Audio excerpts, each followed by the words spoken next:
TDS Ravichandran, நீங்கள் எப்படி பார்க்குறீங்க இன்றைக்கி விவாதத்தை? அதாவது தமிழ்நாட்டில் இருக்கக்கூடிய குற்ற சம்பவங்களுடைய எண்ணிக்கை தொடர்ந்து அதிகரிச்சிட்டு இருக்கு. இப்போ ஒரு 10 வயது மாணவி வரைக்கும் என்ன மாதிரியான சூழ்நிலைக்கு ஆழ்த்தாக்கப்பட்டாங்க, பாலியல் குற்றச்சாட்டுக்கு ஆழ்த்தாக்கப்பட்டாங்க நம்ம பார்க்குறோம். ஆனால் காவல்துறை தனக்குள்ளேயே பல பிரச்சனைகளோட பயணிச்சிட்டு இருக்க.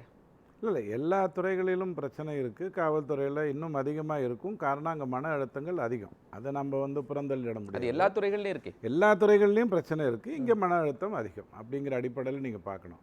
தமிழ்நாட்டில் கிட்டத்தட்ட ஒரு 60-70 ஆண்டுகளாக இருக்கக்கூடிய மிகப்பெரிய பிரச்சனையே சிவில் டிசோபீடியன்ஸை நம்ம வளர்த்து விடுறது தான். அதாவது சாதாரண மனிதனுக்குள்ளேயே ஒரு ஒழுக்கமின்மை அப்படிங்கிறத வளர்த்து விடுறதுங்கிறது மற்ற மாநிலங்களை விட இங்கே அதிகமாக இருக்குது. இப்போ நீங்கள் உதாரணத்துக்கு கேரளாவை எடுத்துக்கிட்டிங்கன்னா, கேரளாவோட க்ரைம் ரேட் ரொம்ப அதிகம். கேரளாவில் டெரரிசம் ரொம்ப அதிகம். கேரளாவில் பணவீக்கம் ரொம்ப அதிகம். ஆனால் அங்கே நீங்கள் இந்த மாதிரியான விஷயங்களை நீங்கள் கேள்விப்பட மாட்டீங்க. இத்தனை பேர் சூசைடு செத்து போயிட்டாங்க அப்படிங்கிற விஷயம்லாம் நீங்கள் கேள்விப்பட மாட்டீங்க. காரணம் என்னென்னா, அங்கே இருக்கிறது தீவிரவாதம் மட்டும்தான். அது வளர்ந்துக்கிட்டு இருக்குங்கிறது மட்டும்தான் அங்கே இருக்கிற பிரச்சனை. ஆனால் இங்கே அப்படி கிடையாது. சிவில் டிசோபீடியன்ஸை சாதி ரீதியாக, மத ரீதியாக, குல ரீதியாக, பின்புல ரீதியாக உருவாக்கப்பட்டு இருக்குங்கிறது, கட்சி ரீதியாக அப்படி உருவாக்கப்பட்டிருக்குங்கிறது தமிழ்நாட்டில் அதிகமாக இருக்குது. நீங்கள் சொல்கிற அந்த அதிகாரியை பற்றி நிறைய கருத்துக்களை 2 விதமாக உங்களுக்கு சார் சொன்னார். அவர் லஞ்சம் வாங்கியிருக்காரு, அவரால் பாதிக்கப்பட்டவங்க எத்தனையோ பேர் அதிகம். அது எப்படி உங்களுக்கு தெரிஞ்சிச்சு? அது ஏதோ கசியும் போது தெரிஞ்சிச்சு. சரி, அப்போ அவருக்கு எப்படி ப்ரமோஷன் கிடச்சிது? அவர் எஸ்ஐயாக தானே ஜாயின் பண்ணார். இன்றைக்கி என்னவா இருக்கார்? அப்போ இதெல்லாம் மீறி ஏதாவது லெவல் வச்சுருக்கீங்களா? 8 இடத்துல லஞ்சம் வாங்கினா உனக்கு ப்ரமோஷன் கிடையாது, 4 இடத்துல வாங்கினா உனக்கு ப்ரமோஷன் உண்டு அப்படின்னு ஏதாவது வச்சுருக்கீங்களா? குற்றம் தானே எதுவாக இருந்தாலும். அதுவும் ஒரு போலீஸ் செய்கிறதுனா இன்னும் அதிகம் தானே. ஸோ அதுக்குள்ளே நம்ம அந்த வழக்குக்குள்ளேயே நான் போக விரும்பல. காரணம் என்னென்னா, மன அழுத்தம் அதிகமாக இருக்கும்போது தான் ஒருத்தன் இந்த மாதிரியான விஷயத்த பண்ணுவான். அவருக்கு ஆட்டோ இருக்குது, அல்லது ஓலா கூப்பிட்டா, நான் காசு கொடுக்க மாட்டேன், நான் யார் தெரியுமா அப்படின்னு கேட்டால் ஓலா கொண்டாந்து விட்டுரும், ஊப்பர் கூட கொண்டாந்து விட்டுரும். ஆனால் தன்னுடைய பொசிஷனை, தன்னுடைய நிலையை ஒருத்தன் காட்டிக்க வேண்டும்ங்கிற ஒரு அவசியம் வரும்போது தான் இந்த மாதிரியான இது வரும். அது அவனுடைய உரிமை. அவன் பாட்டில் எடுத்து அடிக்கிறானா, சொக்காயை கழிச்சிக்கிறானாங்கிறது அவனுடைய உரிமை. சட்டசபையிலேருந்து கூட நீங்கள் சொக்காயை கழிச்சிட்டு வரலாம், உரிமை தான், உங்களுடைய உரிமை. அப்போ அந்த அழுத்தங்களை மீறி அவனுடைய வேலை அதில் வருதுங்கிறத நம்ம பார்க்குறோம். இப்போ கேள்வி என்னென்னா, இந்த சிவில் டிசோபீடியன்ஸ் இந்த அளவுக்கு இருக்குது அப்படின்னும் பொழுது போலீஸுக்கு ஒரு அமைப்பு, ஒரு சங்கம் அப்படின்னு இருந்துருச்சுன்னா இதெல்லாம் இன்டர்னலாக பேசிடுவாங்களா? ஏன்னா கேரளாவில் இருக்குது, கர்நாடகாவில் இருக்குது, ஆந்திரா தெலுங்கானாவில் இருக்கான்னு எனக்கு தெரியாது, தமிழ்நாட்டில் இல்லை.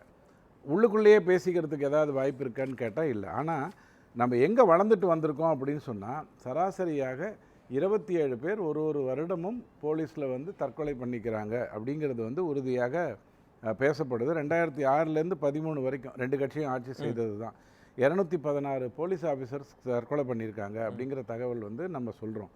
அதில் இந்த கடந்த 2 வருடத்தில் மட்டும் 102 பேர் இறந்துருக்காங்க. 10,500 பேர் மருத்துவமனையில் இருக்காங்க. காவலர்களை பற்றி நான் சொல்கிறேன். 10,500 பேர் மருத்துவமனையில் இருக்காங்க. 98 பேர் மனநிலை பாதிக்கப்பட்டு இருக்காங்க. 102 பேர் செத்து போயிட்டாங்க. 1,00,000 பேர் இருக்காங்க, 1,50,000 பேர் போலீஸ் இருக்காங்க. இந்த 200, 300ங்கிறது ஒரு பெரிய விஷயம் இல்லைன்னா, இது 1 வருடம் 2 வருடத்துக்கான ஒரு விஷயம்.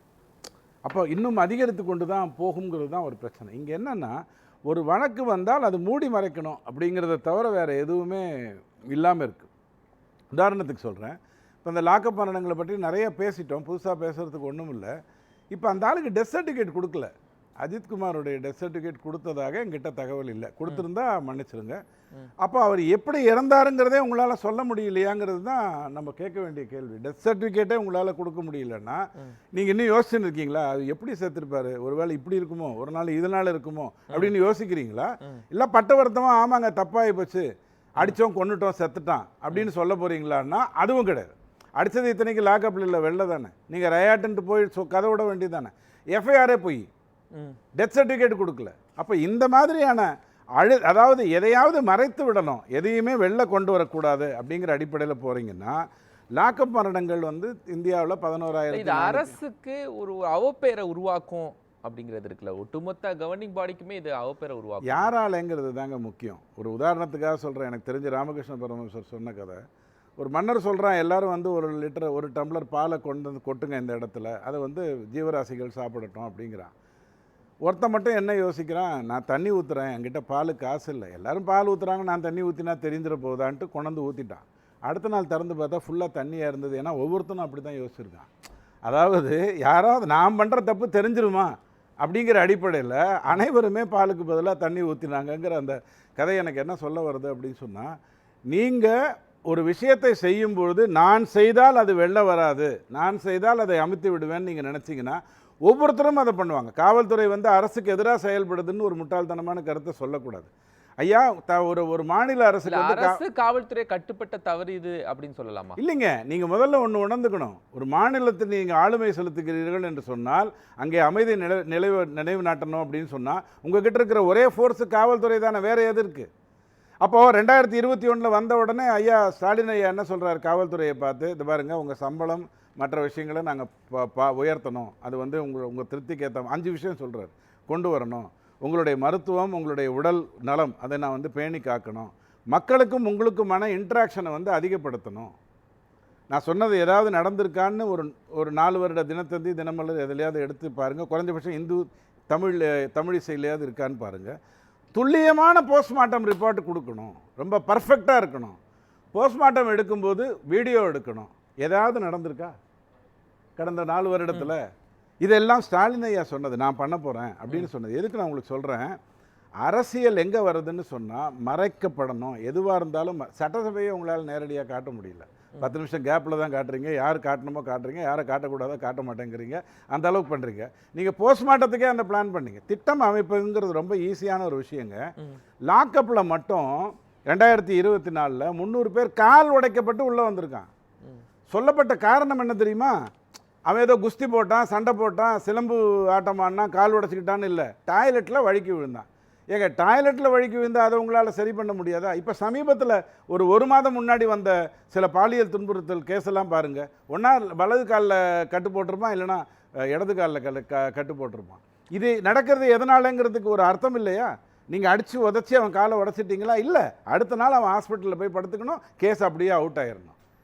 ஏங்க, தெய்வ செயல்னு ஒருத்தர் ஒரு தப்பு பண்ணாருன்ற ஒரு கேள்வி வருது. வழக்குகள்ல என்ன மாதிரி மெத்தனம் இருக்கு, அந்த பாயிண்ட்டுக்குள்ள நம்ம வந்து மெத்தனம் வழக்குக்குள்ள இருக்கிறதுக்கு காரணமே மறைக்கிறது தான். அதாவது குற்றம் செய்தவனோ அல்லது குற்றத்தை தாங்கி கொண்டவனோ, அதாவது பாதிக்கப்பட்டவனோ, அவன் என்ன சாதி, எந்த மதம், என்ன பின்புலம் அப்படிங்கிறத தெரிஞ்சு தான் நீங்கள் அதை முன்னெடுத்துட்டே போகிறீங்க.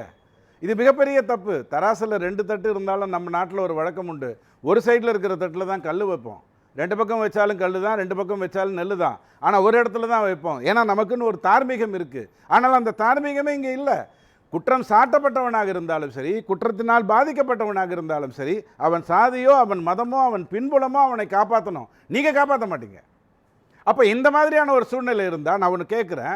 அந்த 10 வயசு குழந்தையை பற்றி சொன்னீங்க, இது உலகம் பூரா நடக்கிற ஒரு விஷயந்தாங்க. பாலியல் துன்புறுத்தல்ங்கிறது எல்லா இடத்துலையும் நடக்கக்கூடிய ஒரு விஷயந்தான். ஆனால் நான் ஏற்கனவே 2-3 விவாதத்தில் உங்ககிட்ட நான் சொல்லியிருக்கேன். ஒரு 10 வயது குழந்தைக்கு நீங்கள் தப்பு பண்ணிவிட்டு அந்த கேஸை சிபிஐக்கு கொடுக்க மாட்டேன்னு சொல்கிறதுக்கு கபில் சிபிலை கூட்டிகிட்டு வந்து ஆஜர்படுத்துறீங்க. அரசு செலவில் அவருக்கு 30 லட்சமோ 40 லட்சமோ கொடுத்து இந்த வழக்கு சிபிஐக்கு போகக்கூடாதுங்கிறது. என்ன வழக்கு? ஏதாவது பெரிய அர்ஷத் மேத்தா வழக்கா, இல்லை பெரிய கேம்பிளிங் வழக்கா? இல்லை, ஒரு 10 வயசு பெண்ணுக்கு பாலியல் வன்முறை நடந்திருக்கு, அவங்க பெற்றோருக்கு அசிங்கங்கள் நடந்திருக்கு, அதை மறைப்பதற்கு சிபிஐட்ட கொடுக்க மாட்டேங்கிறீங்க. அதுக்கு ஒருத்தர் வந்து வாதாடுறாரு, 30 லட்ச ரூபாய் சம்பளம் வாங்கிட்டு, ஒரு பானிபூரி வக்கீல் உங்கள் பாஷையில் சொல்லணும்னா. ஆக குற்றத்தை மறைக்கணும், யாரை காப்பாற்றணுமோ அவன் காப்பாற்றப்பட வேண்டும் அப்படிங்கிற ஒரு எண்ணம். ஏங்க, காங்கிரஸ் தலைவர் ஜெயக்குமார், அவரை யார் கொன்னாங்கன்னு உங்களுக்கு தெரியுமா? செத்து போயிட்டாருன்னு எல்லாருக்கும் தெரியும். யார் கொன்னாங்கன்னு இது வரைக்கும் தெரியுமா? ஒரு கேஸை உங்களால் துரிதமாக நடத்தி கொண்டு வர முடியாதா? அதற்கு என்ன காரணம்னு பார்க்க முடியாதா? ஒரு காங்கிரஸ் தலைவருக்கு இப்படி நடந்திருக்கேங்கிற சொல்லி சட்டசபையில் ரைஸ் பண்ணாங்களா? அவங்களாவது இந்த பிரச்சனையை யார் கொண்டாங்கன்னு சொல்லுங்க அப்படின்னு சொன்னாங்களா? இல்லை. எதை எடுத்தாலும் அது ஏதோ குடும்பத்தில் தகராறு, அது அப்படித்தானங்க இருக்கும். அதுக்கு முதலமைச்சர் என்ன பண்ணுவார்? ஆனால் அவங்களுக்கு சதவிகிதம் அப்படி சொல்லலை. சதவிகிதம் என்ன சொல்லுதுன்னா 32% குடும்ப பிரச்சனைகளால் தவறுகள் நடக்குது, சூசைட் ஆகுதுங்கிறத சொல்கிறாங்க. ஒரு 18% நோய்வாய்ப்படுவதனால் ஆகுதுன்னு சொல்கிறாங்க. இந்த 50%க்கும் அரசுக்கும் சம்மந்தம் இல்லை. அஃப்கோர்ஸ் ஹெல்த் கேரை கரெக்டாக கொடுத்தீங்கன்னா அந்த நோய்வாய்ப்படுவதுங்கிறது வராது, நான் இல்லைன்னு சொல்லலை. ஆனால் அதர் பிரச்சனைகள் சொல்லப்படுற மீட்டர் வட்டி, அந்த வட்டி, இந்த வட்டி இருக்குது இல்லையா, அதில் மட்டும் 26% தற்கொலைகள் நடக்கிறது. அப்போது எதிலான தற்கொலை நடக்குது, அதில் அரசு என்ன செய்யணும், எங்கே நான் வரணும் எங்கே நான் வரக்கூடாதுங்கிறது உங்களுக்கு தெரியலன்னு சொன்னால், ஐயா 2023 மே 21 தஞ்சாவூரில் குப்புசாமி விவேக்னு 2 பேர் சாவறாங்க சார். எப்படா செத்தான்னு கேட்டால் சைனட்டு சாப்பிட்டு சத்து போயிட்டாங்கிறான். சைனட் அவனுக்கு எங்கேருந்து கிடச்சிது, யார் கொடுக்க போகிறா அவனுக்கு? வழக்கு பேசுறதுக்கு ஒரு அர்த்தம் இல்லையா? அஜித்குமார் வழக்கு இவ்வளோ பெரிய பிரச்சனை ஆகிட்டு இருக்கும்போது அந்த எஃப்ஐஆர் என்ன சார் சொல்லிச்சு? வலிக்கு விழுந்தாரு, வலிப்பு வந்தது, செத்து போயிட்டார், அப்படி தானே எஃப்ஐஆர் சொல்லித்து. அதை ஒரு நீங்கள் முதலமைச்சராக இருந்தால் கேட்பீங்களா? முதலமைச்சர் எதுக்கு, நீங்கள் ஒரு ஜெனரல் மேனேஜராக இருந்தால் கேட்பீங்களா? ஆக தவறுகள் தொடர்ந்து இப்படித்தான் நடக்கும். ஆனால் இதில் என்னென்னா, அப்பப்போ நீதியரசர்கள்லாம் சில போதனைகள்லாம் கொடுப்பாங்க. அது என்னென்னா, காவலர்களை இஷ்டத்துக்கு செயல்பட விட வேண்டும். அதிமுக ஆட்சியை தவிர தமிழகத்தில் நேரடியாக சொல்கிறேன், தமிழகத்தை பொறுத்த வரைக்கும் சொல்கிறேன், இந்தியாவுடைய கதை வேறு. அதிமுக ஆட்சியை தவிர காவலர்களுக்கு சுதந்திரம் கொடுத்ததுங்கிறது திமுக அரசில் இருந்ததே கிடையாது. அவங்களுக்கு சுதந்திரமே இருக்காது, அழுத்தம் இருக்கும். ஆனால் திட்டங்கள் மட்டும் பயங்கரமாக போடுவீங்க, இஷ்டத்துக்கு பேசுவீங்க. தென் மாநிலத்தில் தமிழகம் முதல் இடத்தில் இருக்கிறது. எதில் இருக்குது? லாக்அப் மரணத்தில், அதாவது குறிப்பிட்ட சூசைடில் இருக்குது அப்படிங்கிறது தான் முக்கியமான பிரச்சனை.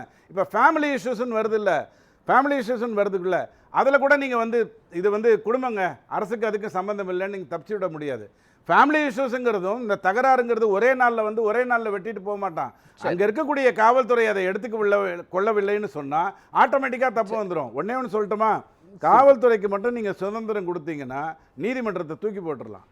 எந்த இடத்திலும் உங்களுக்கு வழக்குங்கிற பிரச்சனைக்கே இருக்காது. காரணம் என்னன்னா, காவல்துறை நிம்மதியாக இருக்கணும்னா முதல்ல என்ன பண்ணுவான், காவல்துறை என்ன பண்ணுவான்னா, முதல்ல வழக்குகள் வராமல் இருக்கிறதுக்கு என்ன பண்ணணுமோ, அதாவது அடித்தளங்களை சரி செய்கின்ற வேலையில ஒழுங்கா பண்ணுவான். அதை பண்ண விட மாட்டேங்கிறீங்க அப்படிங்கிறது.